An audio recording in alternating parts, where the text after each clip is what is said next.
अच्छा, ये बताएं कि ब्रेस्ट की ब्लड सप्लाई क्या होती है? Major blood supply internal thoracic या इंटरनल मेमोरी, किसकी ब्रांच है? सब क्लेवियन आर्टरी की। ठीक है, और कहाँ से इसको ब्रेस्ट सप्लाई आ रही होती है? लैटरल थोरैसिक से भी आ रही होती है। और कहाँ से आ रही होती है? एपिगैस्ट्रिक आर्टरी से भी आ रही होती है। और कहाँ से आ रही होती है? इंटरकोस्टल आर्टरी से भी आ रही होती है। आपने कौन सी याद रखनी है इनमें से? जो सबसे पहले बोली, इंटरनल थोरैसिक या इंटरनल मेमोरी आर्टरी। क्यों? क्योंकि ये majority of the blood supply जो है इसकी यही वाली दे रही होती है। ब्रेस्ट के कितने क्वाड्रेंट्स हैं, कितने उसको क्वाड्रेंट्स में डिवाइड करते हैं हम? 4 क्वाड्रेंट्स। आपने एक एक्स्ट्रा याद रखना है।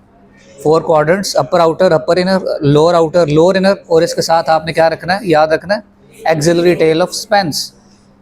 ब्रेस्ट का कौन सा क्वाड्रेंट है जहाँ पे सबसे ज़्यादा कॉमनली मैलिग्नेंसीज आती हैं? Upper outer quadrant. Upper outer quadrant में क्यों सबसे ज़्यादा मैलिग्नेंसी आती है? The breast tissue is concentrated over there, most of the breast tissue वहाँ पे कंसनट्रेटेड है, इसलिए आता है। ब्रेस्ट की जो लिम्फेटिक्स हैं वो कहाँ पे जाती हैं? यस, एक्सिलरी नोड्स में, इंटरनल मेमोरी नोड्स में। मेजॉरिटी ऑफ द ब्रेस्ट को कौन से नोड्स ड्रेन करते हैं? एक्सिलरी नोड्स को। आपसे एग्जामिनर पूछेगा कि जो लंप है, जो स्वेलिंग है या जो मैलिग्नेंसी है वो अपर इनर में है या लोअर इनर क्वाड्रेंट में है। दिमाग इधर जाएगा कि कहाँ अब बताऊँ मैं इसको, लिम्फ नोड्स इंटरनल मेमोरी में बताऊँ। बट याद रखना है कि चाहे वो मीडियल मोस्ट पड़ा हुआ है मैलिग्नेंसी जो है या ट्यूमर पड़ा हुआ है, उसकी मेजॉरिटी ऑफ द ड्रेनेज फिर भी किधर हो रही है? एक्सिला में हो रही है। ओके। लोब्यूल्स, कितनी ब्रेस्ट की जो डक्ट्स हैं, कितनी डक्ट्स हैं जो आगे खुल रही होती हैं निपल एरियोला कम्प्लेक्स में? नहीं, 6 to 8 ज़्यादा होती हैं, और मेरा ख्याल है 12 to 15 होती हैं शायद जो ओपन हो रही होती हैं। ठीक है, हो सकता है मैं गलत भी हूँ, मेरा अंदाज़ा मुझे याद इतना पड़ रहा है। अच्छा, कौन सा टिश्यू है या कौन सा स्ट्रक्चर है जो ब्रेस्ट को पोस्टीरियर वॉल के साथ अटैच करवा के रखता है? Ligament of Cooper. तो अगर लिगामेंट ऑफ कूपर इन्वॉल्व हो जाएगा तो क्या स्ट्रक्चरल डिस्टॉर्शन आएगी? आएगी ना। डक्ट्स किधर ओपन हो रही है सारी? निपल के अंदर। तो अगर डक्ट इन्वॉल्व हो जाएगी तो क्या डिस्चार्ज आएगा? ये याद रखना है, ये आगे डिजीज में मैं बताऊंगा, दोनों बातें। ठीक है, जहाँ वो इन्वॉल्व होगी लिगामेंट ऑफ कूपर, जहाँ लिगामेंट ऑफ कूपर इन्वॉल्व हो गया वहाँ पे पकरिंग आ जाएगी, वहाँ पे टीथरिंग आ जाएगी। पकरिंग एंड टीथरिंग टर्म बोलते हैं ना, there is puckering seen on the upper outer quadrant of the breast. क्यों? क्योंकि अंदर जो एक्सिलरी वो आ रहे हैं, लिगामेंट ऑफ कूपर आ रहे हैं, उनमें से एक दो को इसने इन्वॉल्व कर लिया मैलिग्नेंट ने, ये कॉन्ट्रैक्ट किया, और जब ये कॉन्ट्रैक्ट किया तो स्किन पे इसने उस एरिया को जहाँ पे ये अटैच्ड है, इसने उस एरिया को अंदर की तरफ खींचा, तो ऐसे जैसे कोई क्या कह लें, डॉट सा नज़र आता है आपको, वो नज़र आएगा। व्हाट इज़ प्यूडे ऑरेंज या प्यूडे ऑरेंज? ऑरेंज कलर की discolouration with orange peel like appearance, जैसे ऑरेंज के पील के ऊपर छोटे छोटे डॉट्स नज़र आते हैं, because of involvement of skin and subcutaneous tissue, involvement by malignancy. तो ये क्या है? ये स्किन की इन्वॉल्वमेंट है। जो पकरिंग थी, जो टीथरिंग थी, वो स्किन इन्वॉल्वमेंट नहीं कंसिडर होती। वो इन्वॉल्वमेंट किसकी थी? वो उस लिगामेंट की इन्वॉल्वमेंट थी। ये डायरेक्टली स्किन सबक्यूटेनियस टिश्यू की इन्वॉल्वमेंट है। स्किन सबक्यूटेनियस टिश्यू जब इन्वॉल्व होता है तो क्या होता है? स्टेज शिफ्ट हो जाती है, T4 हो जाता है। 3 चीज़ें, डिम्पलिंग, पकरिंग और टीथरिंग, इन तीनों को स्किन इन्वॉल्वमेंट नहीं समझना। जब भी स्किन इन्वॉल्व हो जाएगी, चाहे मैलिग्नेंसी इतनी सी है, चाहे मेरे नाखून से भी छोटी है, जब भी कोई मैलिग्नेंसी है, अगर उसने स्किन को इन्वॉल्व कर लिया तो वो साइज़ पे डिपेंड नहीं करेगा, वो स्ट्रेट वे T4 हो जाएगा। अगर किसी मैलिग्नेंसी ने ब्रेस्ट वॉल को, पीछे मसल को इन्वॉल्व कर लिया है, तो चाहे वो 1 mm की भी है, तो वो क्या हो जाएगी? स्ट्रेट वे T4 हो जाएगी। ठीक है, तो स्किन इन्वॉल्वमेंट कौन सी है? प्यूडे ऑरेंज। दूसरी स्किन इन्वॉल्वमेंट जिसे हम कंसिडर करते हैं ब्रेस्ट मैलिग्नेंसी में, वो कौन सी है? Paget's disease of the nipple. Ductal carcinoma में, ductal carcinoma, invasive ductal carcinoma में जब एक्जिमा लाइक एरोजन हो जाती है निपल एरियोला कम्प्लेक्स की, तो ये क्या होता है? Paget's disease of the nipple. इसमें वो आपसे क्वेश्चन क्या करेगा कि नीचे मैलिग्नेंसी कौन सी टाइप की पड़ी हुई है, तो आपने क्या बताना है? Invasive ductal. इन्वेसिव लोब्यूलर क्यों नहीं बोला? क्योंकि मैंने आपको एक रूल बताया था कि निपल एंड एरियोला कम्प्लेक्स को इन्वॉल्व करने के लिए क्या रिक्वायर्ड है? कि डक्ट्स इन्वॉल्व हुई पड़ी हूँ, तो आपने इन्वेसिव डक्टल बताना है। ठीक है, अब आ जाए कितनी तरह के डिस्चार्जेस जो हैं वो निपल इरेगुलर कॉम्प्लेक्स से आते हैं। अगर पेशेंट का ग्रीनिश डिस्चार्ज आ रहा है तो कौन सी डिजीज़ है? डक्टिक्टीजिया। अगर पेशेंट का वाइट डिस्चार्ज आ रहा है तो कौन सी डिजीज़ है? गैलेक्टोरिया हो सकता है, ठीक है, प्रोलैक्टिनोमा हो सकता है। अगर पेशेंट का डिस्चार्ज बाइलेटरल आ रहा है and patient is non lactating mother या नॉन लैक्टेटिंग है, मदर है या नहीं है, लेकिन बाइलेटरल आ रहा है, she is a 12 years old girl और उसका बाइलेटरल डिस्चार्ज आ रहा है वाइट कलर का, अब क्या हो सकता है? जब बाइलेटरल आ रहा है तो आपने सोर्स यहाँ नहीं ढूंढनी, तो फिर कहाँ होगी?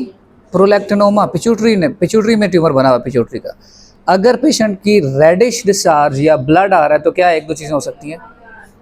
इंट्राडक्टल पेपिलोमा या इन्वेसिव डक्टल कार्सिनोमा, ठीक है, हर चीज़ में डक्ट इन्वॉल्व है। जहाँ जहाँ डिस्चार्ज आ रहा है डक्ट इन्वॉल्व है। ग्रीनिश था तो डक्टिक्टीजिया था, रेड था तो या मेलिग्नेंसी थी, डक्टल मेलिग्नेंसी, या फिर आपका इंटरडक्टल पेपिलोमा, हर एक में डक्टल पेपिलोमा आ रहा है। और ग्रीन में क्या है? डक्टिक्टीजिया। और वाइट प्रोलैक्टिनोमा या गैलेक्टोरिया, या सिंपली मिल्क डिस्चार्ज हो सकता है, ठीक है। ये आगे इनकी डिस्चार्जेस की बात होगी। अब ये बताएं कि अगर कोई ब्रेस्ट में लंप आ जाए, B it a malignant lump और अ बिनाइन लंप, उसने दे दिया कि एक लंप है बस, इसको इन्वेस्टिगेट कैसे करेंगे? डायग्नोस, यस, ये वर्ड सुनना चाहेगा आपसे एग्जामिनर, ट्रिपल असेसमेंट। कि ट्रिपल असेसमेंट का वर्ड ये बोल, अगर लिखा है थ्योरी में आ रहा है तो वो आपसे थ्योरी में ये सुनना चाहेगा कि ट्रिपल असेसमेंट बोल रहा है या नहीं बोल रहा। ट्रिपल असेसमेंट के 3 कंपोनेंट्स क्या हैं? हिस्ट्री एंड एग्जामिनेशन, नंबर 2 आपकी बायोप्सी, और नंबर 3 रेडियोलॉजिकल एविडेंस, मैमोग्राफी या अल्ट्रासाउंड, ठीक है। हिस्ट्री एंड एग्जामिनेशन ही रहेगा। दूसरे कंपोनेंट में आपको दिया होगा FNAC या दिया होगा इंसिनल बायोप्सी या ट्रू कट बायोप्सी। तो जब FNAC और बायोप्सी दी हुई है तो आपने याद रखना है कि biopsy is the component of triple assessment, FNAC इसका कंपोनेंट नहीं है। MCQ में आएगा, FNAC दी होगी उसमें, इसमें भी दी होगी, प्लैब MRCS में भी दी होगी, बट तब आपने याद रखना है कि FNAC इसका कंपोनेंट नहीं थी, इसका कंपोनेंट एक्चुअली बायोप्सी है। तीसरा है रेडियोलॉजिकल एविडेंस। तो रेडियोलॉजिकल एविडेंस में अल्ट्रासाउंड भी आ जाएगा और मैमोग्राफी भी आ जाएगी, जो भी आपने करवाई। इन 3 चीज़ों से आप कंफर्म करते हैं कि it is a malignant swelling या it is a benign swelling. अब ये बताएं कि जो मैमोग्राफी है, मैमोग्राफी का प्रोसीजर का एक्चुअली प्रिंसिपल क्या है? कैसे मैमोग्राफी डिटेक्ट करती है मैलिग्नेंसी को? Yes, compression. अल्ट्रासाउंड पे आप क्या कंप्रेस करते हैं, या अल्ट्रासाउंड की वेव्स हैं जो देख रही होती हैं, वो वेव्स हैं जो जा रही होती हैं और वो किसी चीज़ से स्ट्राइक कर रही होती हैं और उनका इमेज आपको वापस मिल रहा होता है। मैमोग्राफी में भी क्या है? मैमोग्राफी कंप्रेशन पे बेस्ड है। कंप्रेशन प्लेट्स के अंदर ब्रेस्ट टिश्यू को कंप्रेस करते हैं। और कितने एंगल से ब्रेस्ट टिश्यू को कंप्रेस किया जाता है? Next question. मैमोग्राफी में 2 एंगल से, क्रेनियोकॉर्डल यानी सुपीरियर और इन्फीरियर, और एक है ऑब्लिक व्यू बोलते हैं इसको, यानी 2 तरह से प्लेट में ब्रेस्ट टिश्यू को कंप्रेस किया जाता है और फिर देखा जाता है इसके अंदर कि कोई अंदर ब्रेस्ट में क्या चीज़ें, क्या फाइंडिंग्स मिलेंगी, तो आप कहेंगे कि ये मैलिग्नेंसी है। याद रखना है, micro calcification with stellate nodules, ये टर्म्स हैं, इनको रटा लगा लें। Micro calcification with stellate nodules. किस एज से पहले मैमोग्राफी करवाते हैं या किस एज के बाद मैमोग्राफी करवाते हैं? 40 रफली 40 ईयर्स से पहले अल्ट्रासाउंड करवाया जाता है और 40 ईयर के बाद मैमोग्राफी करवाई जाती है। वाई 40 ईयर्स या बाद में क्यों करवाई जाती है, पहले क्यों नहीं करवाई जाती? क्योंकि it is a compression based test और 40 के बाद ब्रेस्ट यूजुअली कंप्रेसिबल हो जाती हैं, उससे पहले ब्रेस्ट को कंप्रेस करना डिफ़िकल्ट होता है। अच्छा जी, अब ये बताएं कि मल्टीफोकल लीजन और मल्टी सेंट्रिक लीजन में क्या फ़र्क है? वो मैलिग्नेंसी जो 4 क्वाड्रेंट्स आपने किए इसके, जो किसी एक क्वाड्रेंट में डिस्पर्स्ड है, दिस इज़ मल्टीफोकल। जो मैलिग्नेंसी मल्टीपल क्वाड्रेंट्स को इन्वॉल्व कर रही है, दैट इज़ मल्टीसेंट्रिक। तो मल्टीफोकल और मल्टीसेंट्रिक का फ़र्क याद रखना, इस पे भी आगे बताऊंगा एक बात कि क्या है। तो मल्टीफोकल कौन सी थी? जिसका फोकस एक ही क्वाड्रेंट में पड़ा हुआ है, मल्टीपल फोकाएँ हैं बट एक क्वाड्रेंट में है। मल्टीसेंट्रिक कौन सी है? जो पूरे ब्रेस्ट टिश्यू में मैलिग्नेंसी फैली हुई है, जिसके नोड्यूल्स आपको डिफरेंट क्वाड्रेंट्स में नज़र आ रहे हैं। ब्रेस्ट कैंसर की स्क्रीनिंग के लिए हम कौन सा टेस्ट यूज़ करते हैं? अल्ट्रासाउंड करते हैं कि मैमोग्राफी करते हैं स्क्रीनिंग के लिए? स्क्रीनिंग का मतलब है कि एक सर्टन एज ग्रुप आपने लिया, आपने उसको डिसाइड किया कि हम इस इलाके की इन सारी ख़वातीन को स्क्रीन करेंगे, चाहे उनमें सिम्टम है या नहीं है, दैट इज़ स्क्रीनिंग। हम देखेंगे कि इतने लोगों को स्क्रीन करने के बाद मैलिग्नेंसी निकली कि नहीं निकली, या कितनों में निकली। Mammography is the ideal choice for breast screening. What is an incisional biopsy और what is an excisional biopsy and what is FNAC? FNAC is a study of cell. एक सेल को स्टडी करेंगे, अंदर टिश्यू को study नहीं करेंगे।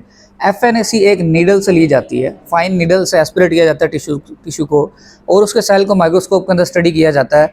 Cell में 1, 2, 3, 4 क्या ऐसी चीज़ें देखेंगे कि उन्हें पता चलेगा कि ये मैलिग्नेंसी है। नंबर 1 वो देखेंगे कि उसके न्यूक्लियस का साइज़ बढ़ा हुआ है, न्यूक्लियस टू साइटोप्लाज्म रेशो बढ़ चुकी हुई है, क्रोमेटिन मटेरियल डेंस हुआ है, न्यूक्लियोलाई डेंस हुए पड़े हैं, स्टेज की जो सेल की माइटोसिस है वो माइटोटिक स्टेज में है और सेल डिवीजन की स्टेज में पड़ा हुआ है बहुत ज़्यादा। तो अब ये क्या कहेगा कि ये मैलिग्नेंसी है, सेल मैलिग्नेंट है। और अगर इसके ऑपोजिट उसे फाइंडिंग्स नज़र आ रही हैं, साइटोप्लाज्म बड़ा सा है, न्यूक्लियस नॉर्मल साइज़ का है, न्यूक्लियोलस ठीक है, क्रोमेटिन मटेरियल डेंस नहीं है, सेल M स्टेज में नहीं है, वो मेटास्टेसिस वाला जो स्टेज था सेल साइकिल का, तो अब वो क्या कहेगा कि ये मैलिग्नेंसी नहीं है। बायोप्सी में हम टिश्यू का पार्ट लेते हैं कोई, नॉट अ सिंगल सेल, और उस टिश्यू को अंडर माइक्रोस्कोप स्टडी किया जाता है। बायोप्सी के 2 फ़ायदे क्या हैं? नंबर 1, बायोप्सी आपको टिश्यू डायग्नोसिस देती है, एक्यूरेट डायग्नोसिस देती है। नंबर 2, ब्रेस्ट के केस में बायोप्सी पे आप ट्यूमर मार्कर्स को स्टडी कर सकते हैं कि कौन से ट्यूमर मार्कर्स हैं इस पे जो आ रहे होंगे, इम्यूनोहिस्टोकेमिस्ट्री कर सकते हैं। अच्छा, एक्सिजनल बायोप्सी के और इंसिजनल बायोप्सी में क्या फ़र्क है? एक्सिजनल बायोप्सी में पूरा का पूरा जो ट्यूमर है या पूरा का पूरा डिजीज़ टिश्यू है उसको एक्साइज कर दिया जाता है, निकाल के बाहर रखते हैं और उसको फॉर्मेलिन में डाल के पैथोलॉजिस्ट के पास भेजते हैं, वो पूरे टिश्यू को स्टडी करता है। इंसिजनल बायोप्सी में हम इंसिजन देते हैं, टिश्यू तक पहुंचते हैं, डिजीज़ टिश्यू तक पहुंचते हैं और उसका एक छोटा सा चंक लेते हैं और वो चंक हम भेजते हैं। तो यहाँ पे ब्रेस्ट टिश्यू में कौन सी बायोप्सी करेंगे आप? एक तीसरी किस्म की बायोप्सी है जिसे आप कहते हैं कोर नीडल बायोप्सी। इसमें आप सो कॉल्ड इंसिजन नहीं दे रहे होते, बट आप उसकी कोर तक नीडल लेके पहुंच रहे होते हैं, कोर नीडल बायोप्सी। वो एक लंबी सी नीडल लेंगे आप, उसको कहते हैं ट्रू कट गन या true cut biopsy. True cut needle होती है, वो ब्रेस्ट टिश्यू के अंदर से पेनिट्रेट करते हुए आप जाते हैं और आप जाके जब आप उस टिश्यू में पहुंचते हैं, एक्चुअली जो डिजीज़ टिश्यू है वो एक सख्त, मैं अगर ईजी करके बताऊँ ना, जो सख्त मट्टी का पत्थर होता है ना, मट्टी का पत्थर जब सख्त हुआ होता है वो वाली फीलिंग देता है। एक तो हार्ड पत्थर है जैसे बजरी का होता है, जैसे आप वो जैसे एक मार्बल्स होते हैं वो नहीं होता। मट्टी के पत्थर जब सख्त होते हैं, आप जब पियर्स करते हैं तो आपको वो फील आती है जैसे बचपन में मट्टी से खेलते थे, सख्त मट्टी, तो उसमें कोई आप तिनका घुसाएं तो वो सख्त सब जाता है। नॉर्मल फैट के टिश्यू में से जाता जाएगा, जैसे ही वो आपको फील आएगा ना हार्ड मट्टी के अंदर से, वो उसके अंदर जैसे नीडल घुसी है, आपको फील होगा हाथ पे, आपको टेक्टाइल सेंसेशंस आएंगी, तब आप उसके ट्यूमर के अंदर हैं, तब आपने उस गन को शॉर्ट करना है। आप उसे शॉर्ट करेंगे, उसका एक चंक ले लेगा। मिनिमम कितने चंक्स रिक्वायर्ड हैं? मिनिमम 6 to 8 चंक्स रिक्वायर्ड हैं। आपने जब टिश्यू की ट्रू कट बायोप्सी लेनी होती है, 1 एक लिया, फिर गया 2 एक ही सुराख से जाते हैं, बार बार मल्टीपल उसमें परफोरेशंस नहीं करते। तो ट्रू कट बायोप्सी की समझ आ गई। इसको अगर टेक्निकल टर्म्स में कहें तो आप इसे क्या कहेंगे? Core needle biopsy. कि आप उसकी कोर में जा रहे हैं, एप्पल कोर में जा रहे हैं, एक एप्पल है जैसे और उसकी कोर है जहाँ उसके सीड्स पड़े होते हैं, आप उसके अंदर जा रहे हैं नीडल को पियर्स करके, ठीक है।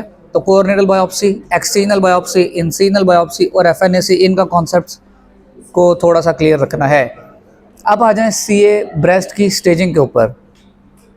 सबसे ज़्यादा कॉमनली एक्सेप्टेड और वाइडली यूज स्टेजिंग कौन सी है? TNM staging. T for tumour, N for nodal status, M for metastasis. तो T में आपको पता है यूजुअली साइज इन्वॉल्व होता है। इफ़ लेस देन 2 सेंटीमीटर, अगर मैलिग्नेंसी 2 सेंटीमीटर से छोटी है तो ये क्या है? ये T1 है। अगर 2 to 5 सेंटीमीटर है तो ये क्या है? T2 है। अगर मोर देन 5 सेंटीमीटर है तो क्या है? अच्छा, इसको रिलेट कर लें थायराइड की मैलिग्नेंसी से, अगर रिलेट कर लें तो याद रहता है। लेस देन 2 सेंटीमीटर स्टेज 1 है, 2 to 5 ब्रेस्ट में है स्टेज 2, थायराइड में 2 to 4 है। ठीक है। और इसमें फिर मोर देन 5 है और थायराइड में T3 क्या है, मोर देन 4। तो इसको रिलेट करके पहले 3 इसको याद रख लेना है। फोर्थ में याद रखना है any malignancy which is involving the skin, या जो पीछे पेक्ट्रालिस मेजर को इन्वॉल्व कर गई है वो क्या है, वो T4 हो जाएगी। उसका साइज़ मैटर नहीं करता, चाहे 1 सेंटीमीटर की स्वेलिंग है बट स्किन चेंजेस आ गई हैं तो अब ये क्या है, T4 है।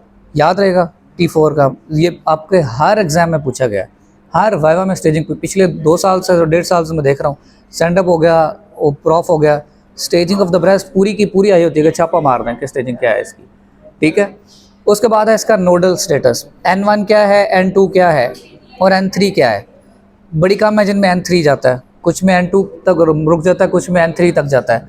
तो N1 क्या है, सिंगल लिम्फ नोड या multiple lymph node same level के, लेवल 1 में, एक्जिला के लेवल 1 में लिम्फ नोड्स हैं जो मेटेड नहीं है, जो डिस्पर्स्ड हैं, सिंगल हैं, अलग अलग पड़े हुए हैं। जब ये मेटेड लिम्फ नोड्स मिल गए आपको, किसी भी लेवल पे मिल गए, जैसे जुड़े हुए हैं सारे 3-4, तो मेटेड लिम्फ नोड्स कौन से हो जाएंगे, लेवल 2। या फिर अगर सिंगल लिम्फ नोड अपना लेवल चेंज कर जाता है, एक लेवल 1 में पड़ा हुआ, दूसरा लेवल 3 में पड़ा हुआ, लेकिन है इंडिविजुअल सिंगल नोड्स, तो अब वो कौन से हो गए, लेवल 2। और अगर ये नोडल स्टेशन बहुत दूर शिफ्ट हो जाता है, डिस्टेंट नोडल स्टेशन आ जाता है, एक यहाँ पड़ा हुआ है, एक सुप्राक्लेविकुलर पड़ा हुआ, तो अब ये लेवल 3 आ जाएगा। अबाउट द मेट्स, और M1 means distal mets are present, ये इसकी होगी स्टेजिंग। कितनी टाइप की सर्जरीज कर सकते हैं आप इसमें, CA ब्रेस्ट में, मॉडिफाइड रेडिकल मेस्टेक्टमी, लोबेक्टमी और क्वाड्रेंटेक्टमी और लंपेक्टमी, ठीक है। तो मल्टीपल सर्जरीज है। वो surgeries what is a breast conservation therapy या BCT या breast conservation surgery BCS, very favourite question of examiners कि ब्रेस्ट कंजर्वेशन सर्जरी क्या है, ब्रेस्ट कंजर्वेशन सर्जरी के कंपोनेंट्स क्या हैं, ब्रेस्ट कंजर्वेशन सर्जरी किन में कर सकते हैं और किन में नहीं कर सकते, इसकी इंडिकेशन और कंट्राइंडिकेशंस क्या हैं, इनमें से कुछ भी पूछ सकता है आपसे।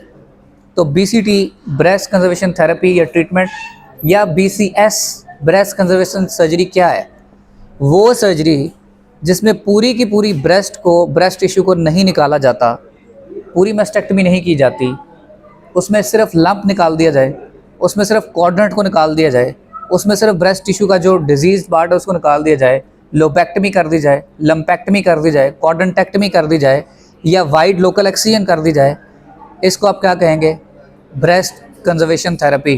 तो समझ आ गई इसमें प्रोसीजर्स कौन से होंगे। बट अगर आप ये बोलते हैं कि हमने लोबेक्टमी की है तो ये ब्रेस्ट कंजर्वेशन थेरेपी नहीं है। ब्रेस्ट कंजर्वेशन थेरेपी के 3 कंपोनेंट्स हैं, अगर इनमें से एक भी कंपोनेंट मिसिंग था तो ये BCT नहीं की गई, कुछ और कर दिया गया है।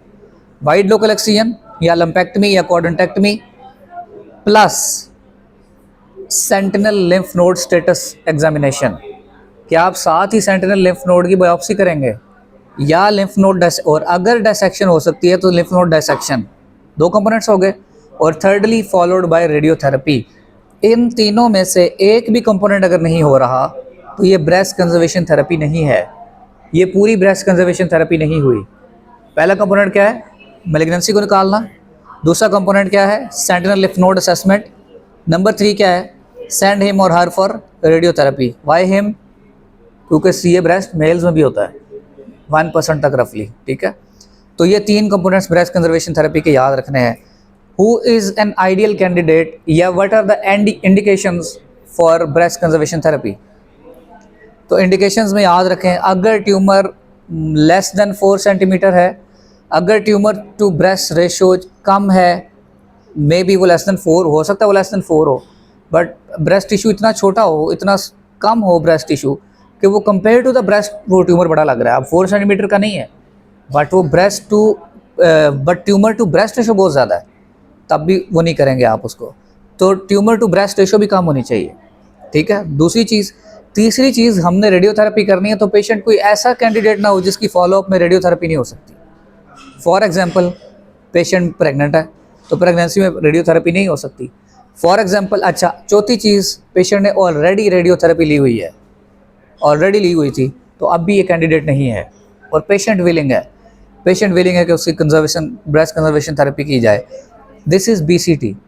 और अगर पेशेंट का ट्यूमर 4-5 सेंटीमीटर से बड़ा है, अगर वो रेडियोथेरेपी नहीं ले सकता, अगर प्रीवियस रेडियोथेरेपी ली हुई है और अगर उसकी सेंटिनल लिम्फ नोड एग्जाम उस पर लिम्फ नोड एक्सचेंज नहीं हो सकती, इन्वॉल्व ना ज़्यादा लिम्फ नोड्स, तो अब उसकी ब्रेस्ट कंजर्वेशन थेरेपी नहीं हो सकती।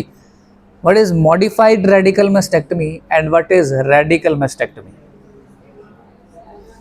रेडिकल में तो मतलब सारा कुछ निकालेंगे। अच्छा आंसर इसका क्या है? जो रटा हुआ आंसर होना चाहिए, रटा हुआ आंसर होना चाहिए कि breast tissue, axillary tail of Spence, pectoralis major with pectoralis fascia, pectoralis minor and lymph nodes. ये 5 चीज़ें जब आप निकालेंगे तो दिस इज़ रेडिकल मेस्टेक्टमी। तो मॉडिफाइड रेडिकल मेस्टेक्टमी में आप इनमें से 1-2 चीज़ें छोड़ देंगे। तो उसमें याद रखें पूरी की पूरी ब्रेस्ट टिश्यू निकाली, मेस्टेक्टमी तो करनी है, एंड लिम्फ नोड्स। और उसके बाद अगर आपने पैक मेजर को छोड़ दिया तो this is modified radical mastectomy. Pectoralis major का फेशिया निकाला, ये हो गया modified radical mastectomy. What is the major complication after radical mastectomy? पहली मेजर कॉम्प्लिकेशन क्या होंगी, या 2-3 मेजर कॉम्प्लिकेशंस क्या होंगी? इतनी बड़ी कैविटी आपने बना दी, इतना बड़ा टिश्यू ब्रेस्ट टिश्यू निकाला, तो कैविटी में क्या बनता है जब आप सर्जरी करके छोड़ते हैं? तो सिरोमा। तो पहली कॉम्प्लिकेशन क्या है? सिरोमा बनेगा। आपने फ्लैप्स रेज किए थे, सर्जरी की, आपने फ्लैप्स लिए और यूँ फ्लैप रेज किए, स्किन सबक्यूटेनियस टिश्यू का इधर से भी रेज नीचे किया और आपने सारी सर्जरी करके इन फ्लैप्स को क्लोज किया। तो जब आप फ्लैप्स रेज करते हैं, क्या उनकी ब्लड सप्लाई कंप्रोमाइज़ होती है? जहाँ भी फ्लैप्स रेज करेंगे, थायराइड में करेंगे, इधर करेंगे, किसी और जगह करेंगे, देर आर चांसेस कि उसकी ब्लड सप्लाई कंप्रोमाइज़ हो जाएगी। तो जब ब्लड सप्लाई कंप्रोमाइज़ होगी तो फ्लैप नेक्रोसिस के चांसेस होंगे। दूसरी कॉम्प्लिकेशन क्या है? Flap necrosis. तीसरी कॉम्प्लिकेशन क्या है? हीमाटोमा। चौथी कॉम्प्लिकेशन क्या है आपकी? कि रिकरेंस ऑफ द ट्यूमर हो जाएगी, मैलिग्नेंसी की रिकरेंस हो सकती है। तो ये सर्जरी की कॉम्प्लिकेशंस हैं जो याद रखनी है। Complication number 1, management of these complications. Seroma complication number 1, इसको कैसे मैनेज करेंगे? ड्रेन रख के, आप ड्रेन रखेंगे और उस पर प्रेशर बैंडेज करेंगे। बैंडेज प्रेशर से करेंगे ताकि वो फ्लैप पीछे चेस्ट वॉल के साथ चिपका रहे, बीच में डेड स्पेस ना क्रिएट हो। तो डेड स्पेस है, उसके लिए आपने ड्रेन रखा। और आप मुझे ये बताएं कि ड्रेन कौन सा रखेंगे आप? नेगेटिव सक्शन ड्रेन रखेंगे या सिंपल ड्रेन रखेंगे? बॉटल वाला negative suction drain, Redivac suction drain. जहाँ भी स्किन सबक्यूटेनियस टिश्यू या मसल कंपार्टमेंट में आपने ड्रेन रखना है, वहाँ ड्रेन नेगेटिव सक्शन ड्रेन होना चाहिए। वो बॉटल जिसके नीचे नेगेटिव सक्शन लगी होती है, आप उसे यूँ कंप्रेस करके घुमा देते हैं, टाइट कर देते हैं, तो वो नेगेटिव सक्शन से उसको सक करता है अंदर से फ्लूइड को। तो जो स्किन सबक्यूटेनियस टिश्यू में रखेंगे वो कौन सा ड्रेन होना चाहिए? Negative suction, including muscles. Muscle में भी जब आप रखेंगे तो कौन सा होना चाहिए? नेगेटिव सक्शन ड्रेन होना चाहिए। जिसकी एक एग्जाम्पल क्या है? रेडविक suction drain, Redivac suction drain. तो अब आपने ये स्किन सबक्यूटेनियस टिश्यू में रखा, आपने किया एब्डोमिनल वॉल का कोई ट्यूमर किया है, तो अब यहाँ पे क्या रखेंगे? Negative suction drain. आपने अगर कोई फॉर एग्जांपल आपने एम्पुटेशन की है, बिलोनी एम्पुटेशन की है, और अब आपने उसका फ्लैप क्लोज किया है, तो इस फ्लैप के अंदर क्या रखेंगे? Negative suction drain. कोई कैविटी तो नहीं ओपन नहीं। जो नॉन सक्शन ड्रेन्स हैं, आसान सा रूल ये याद रखना है कि कैविटीज़ के अंदर नॉन सक्शन ड्रेन्स होंगे। जैसे एब्डोमिनल कैविटी में आप रखेंगे तो आप यहाँ नेगेटिव सक्शन ड्रेन रखेंगे, यहाँ नेगेटिव सक्शन ड्रेन ही रखेंगे, यहाँ नॉन सक्शन ड्रेन रखेंगे। थोरेसिक कैविटी में आप ड्रेन रखेंगे, जब थोरेसिक कैविटी की सर्जरी की तो कौन सा रखेंगे? Non suction. चेस्ट कैविटी में ड्रेन डालते हैं ना, चेस्ट ट्यूब डालते हो, क्या उसके पीछे सक्शन लगी होती है? नहीं लगी होती। हम खुद समटाइम्स लगाते हैं, वो एक और किसी और वजह से लगाते हैं, बट यूजुअली चेस्ट ट्यूब जो है वो नॉन सक्शन होती है, नीचे बॉटल पड़ी होती है जिसके अंदर हम डालते हैं ताकि वो वन वे रहे, उसकी जो ड्रेनेज है सारी। तो याद रखेंगे स्किन सबक्यूटेनियस टिश्यू, मसल यानी सुपरफिशियल चीज़ों में जब आपने रखना है तो कौन सा रखना है? Negative suction drain. और जब कैविटीज़ में ड्रेन रखना है तो कौन सा रखना है? Non suction drains. दूसरी कॉम्प्लिकेशन क्या थी? Flap necrosis. फ्लैप नेक्रोसिस कैसे डायग्नोज करेंगे और कैसे ट्रीट करेंगे? आपने सर्जरी करके पेशेंट को वार्ड में भेज दिया, हाउस ऑफिसर या इंटर्नी उस पर ड्रेसिंग लगा के बैठा हुआ है और उसने जो पहली ड्रेसिंग देखी है वो 24 आवर्स के बाद उसने ओपन की है। और जब उसने 24 आवर्स के बाद देखा तो वो जो आपकी इंसियन लाइन थी वो उसको ब्लू होनी नज़र आ रही है, उसके जो मार्जिन है वो उसे ब्लू होते नज़र आ रहे हैं। जो फ्लैप के मार्जिन थे वो कैसे हैं? ब्लू होते नज़र आ रहे हैं। अब उसे सस्पिशन है कि ये नेक्रोसिस होना स्टार्ट हो गया और अपने सीनियर को बताएगा, तो उसके कलर से हम डायग्नोज करेंगे कि नेक्रोसिस हो रहा है या नहीं। दूसरा, एक क्रूड मेथड जो हम वार्ड्स में करते थे, वो क्या करते थे, एक फाइन नीडल लेके 1 cc की जो इंसियन साइट है, फॉर एग्जांपल ये इंसियन है, इंसियन साइट के बिल्कुल ऊपर 3-4 पंक्चर करते थे नीडल से, क्लीन नीडल से, तो 3-4 नीचे करते थे। अगर अंदर से ऐसे एक ड्रॉप ऑफ ब्लड या ड्रॉपलेट ऑफ ब्लड आ रहा है तो उसका मतलब ब्लड पहुंच रहा है, नेक्रोसिस नहीं है। लेकिन अगर ड्रॉपलेट ऑफ ब्लड नहीं आ रहा, आपने 3-4 जगहों पे हल्का सा पिंच किया है, ये किसी बुक में नहीं है, ये जुगाड़ू मेथड है, ठीक है, तो कहीं ये ना क्या देना। तो अगर ब्लड का ड्रॉप आ रहा है तो उसका मतलब ब्लड सप्लाई फ्लैप तक आ रही है, तो फ्लैप नेक्रोसिस नहीं है। अगर फ्लैप नेक्रोसिस हो जाता है तो अब क्या करना पड़ेगा, फ्लैप रिवीजन करनी पड़ेगी आपको। आपको नेक्रोसिस और गैंग्रीन को आप बॉडी में नहीं छोड़ सकते, आपको नेक्रोसिस वाले पार्ट को दोबारा इंसाइज करके दोबारा आपको क्लोज करना पड़ेगा इंसियन को। ये थी इसकी दूसरी कॉम्प्लिकेशन। तीसरी कॉम्प्लिकेशन है हीमाटोमा, अंदर ब्लड इकट्ठा हो गया। अगर ब्लड इकट्ठा हो गया तो आप क्या करेंगे, हीमाटोमा इवैक्यूएट करेंगे। अगर ड्रेन कर रहा है, अगर बहुत बड़ा सिरोमा है या हीमाटोमा है तो आपको एक्चुअली ड्रेन करना पड़ेगा, हीमाटोमा है तो आपको ड्रेन करना पड़ेगा। Okay, reconstruction of the breast, क्या 1 2 3 मेथड्स हैं। नंबर 1 इम्प्लांट्स, नंबर 2 फ्लैप्स, ठीक है। कौन से फ्लैप्स करेंगे, ट्रैम फ्लैप कर सकते हैं आप, transversus rectus abdominis muscle flap, और दूसरे नंबर पे LD flap, latissimus dorsi flap. इन दोनों से जो क्वेश्चन आएगा वही आएगा कि फ्लैप को तो आपने ब्लड सप्लाई के साथ लेना होता है, तो इनकी ब्लड सप्लाई क्या है। ट्रांसवर्सस रेक्टस एब्डोमिनस मसल की ब्लड सप्लाई क्या है, सुपीरियर एपिगैस्ट्रिक आर्टरी, और लैटिसिमस डॉर्सी की ब्लड सप्लाई क्या है, आई थिंक थोरैकोडोर्सल आर्टरी। ये एमसीक्यू आएगा कि एलडी फ्लैप की क्या है और दूसरे की क्या है। और आपको क्वेश्चन ही आएगा कि देयर इज़ अ पेशेंट जिसको ऑलरेडी सिलिकॉन इम्प्लांट्स पड़े हुए हैं, now she has a lump in the breast. अब आप ट्रिपल असेसमेंट जो रेडियोलॉजिकल कंपोनेंट है उसका, उसमें क्या करवाएंगे, अल्ट्रासाउंड करवाएंगे या मेमोग्राफी करवाएंगे। अब उसका पीछे पड़ा हुआ है इम्प्लांट पड़ा हुआ है सिलिकॉन का, आपका अल्ट्रासाउंड तो रिलायबल रह नहीं जाएगा। अब उसका इम्प्लांट पड़ा हुआ है, कंप्रेशन तो आपकी प्रॉपर रह नहीं जाएगी, तो आपके पास ऑप्शन क्या है, तीसरी ऑप्शन उसने दी होगी एमआरआई। तो जहां एमसीक्यू में वो इम्प्लांट्स दे देगा, अब अगर उसमें मैलिग्नेंसी आई हुई है तो अब क्या होगा, एमआरआई।